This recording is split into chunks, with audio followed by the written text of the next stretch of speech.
හරි ළමයි මේ අපි ඇල්කයින පටන් ගමු. ඇල්කයිනයක් කියන්නේ කාබන් අතර ත්‍රිත්ව බන්ධනයක් තියෙන සංයෝගයක්.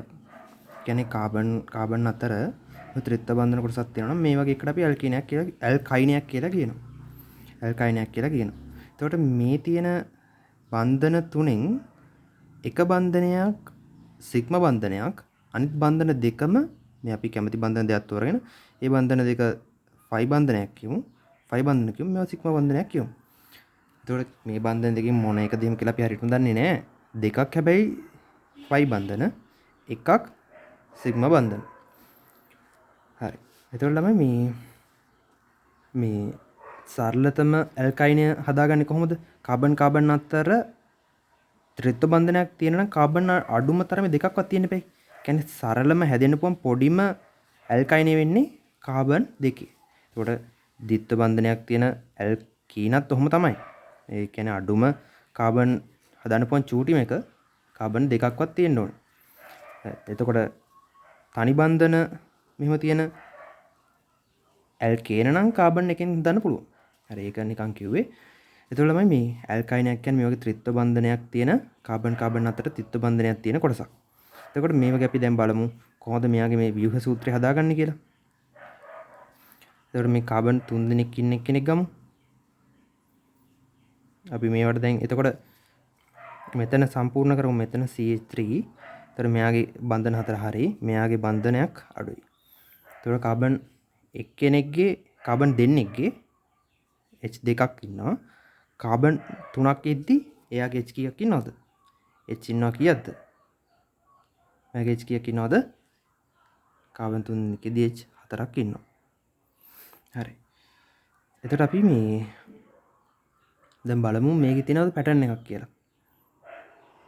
එතකොට බලමු මේකේ පැටර්න් එකක් තියෙනවද කියලා. එතකොට හරි අපි තව උදාහරණයක් ගමුකෝ. කාබන් 4ක් ඉන්න කෙනෙක්ව. හරි. දැන් මෙතන හයිඩ්‍රජන් එක තියෙනවා. මෙතන බන්ධන 4 හරි. මෙතන බන්ධන 4 හැදින්න බන්ධන දෙකක් ඕනේ CH3.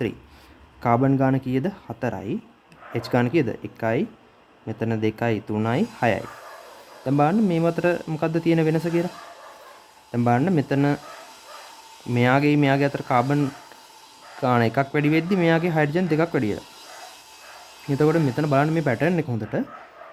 මෙයාගේ කාබන් ගාන දෙගුණයක් කරලා මේකෙන් දෙකක් අඩු වුණාම මේක එනවා. එතකොට මෙයාගේ කාබන් ගාන දෙගුණයක් කරලා දෙකක් අඩු කරාම මේක එනවා. බලන්න 3 අරක් 2 6යි 6ෙන් 2 කරනවා 4යි. කාබන් ගාන දෙගුණයක් කරන්න එකක් අඩු කරන්න. මතකද අපි CnH2n කියලා ලිව්වා මේ ඇල්කීනවල. ඇල්කීනවලට වඩා තව හයිඩ්‍රජන් දෙකක් මෙතන ඇල්කීනවල මෙහෙම තියෙද්දි මෙයාගේ හයිඩ්‍රජන් දෙකක් තිබුණානේ. එතකොට මෙයාගේ මේ තිබ්බ හයිඩ්‍රජන් දෙක තව දෙකක් මෙතනින් අඩු වෙනවා. එතකොට මේ හයිඩ්‍රජන් දෙකක් අඩු වෙනකොට මෙයාගේ සූත්‍රය එන්නේ CnH2n ඍණ 2 කියලා. ඇල්කයිනයක් අඳුර ගන්න මේ සූත්‍රය දැක්කම CnH2n ඍණ 2 කියලා මතක තියාගන්න. ඇල්කයිනයක් කියන්නේ කාබන් අතර ත්‍රිත්ව බන්ධන එකක් පමණක් තියෙන සංයෝග. මේ වගේ අපිට A level syllabus එකේදී අපි මේ වගේ එකක් තමයි කතා කරන්නේ. කාබන් ත්‍රිත්ව බන්ධන, ද්විත්ව බන්ධන එකට ගොඩක් තියෙන කතා කරන්න පුළුවන්. අපි A level syllabus එකට අපි මේ ඇල්කයිනයක් කියන්නේ එහෙම දෙයකට. එතකොට ළමයි ඇල්කයිනයක් කියන්නේ මොකක්ද කියලා අඳුරගත්තා. ඇල්කයින වල තව දෙයක් තියෙනවා. ළමයි මේ දැන් මෙහෙම ගන්න මේ ද්විත්ව බන්ධනය දැන් කාබන් 3ක එක්කෙනෙක් ගමුකෝ අපි. මෙහෙම ලියන්න පුළුවන්. ඊළඟට දැන් මෙහෙම එකකුත් ලියන්න පුළුවන්. මෙහෙම මැද්දට දාලා මෙහෙම ලියන්නත් පුළුවන්.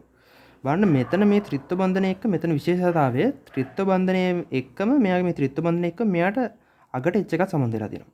මෙහෙම අවස්ථාවක ඒවට කියනවා අග්‍රස්ත ඇල්කයින කියලා. අග්‍රස්ත ඇල්කයින කියලා කියනවා. මේ බලන්න මෙයාට H එකක් හම්බෙලා නැහැ. මේ වගේ අයිනට සෙට් වෙලා එයාට H එකක් තිබුණොත් අග්‍රස්ත ඇල්කයින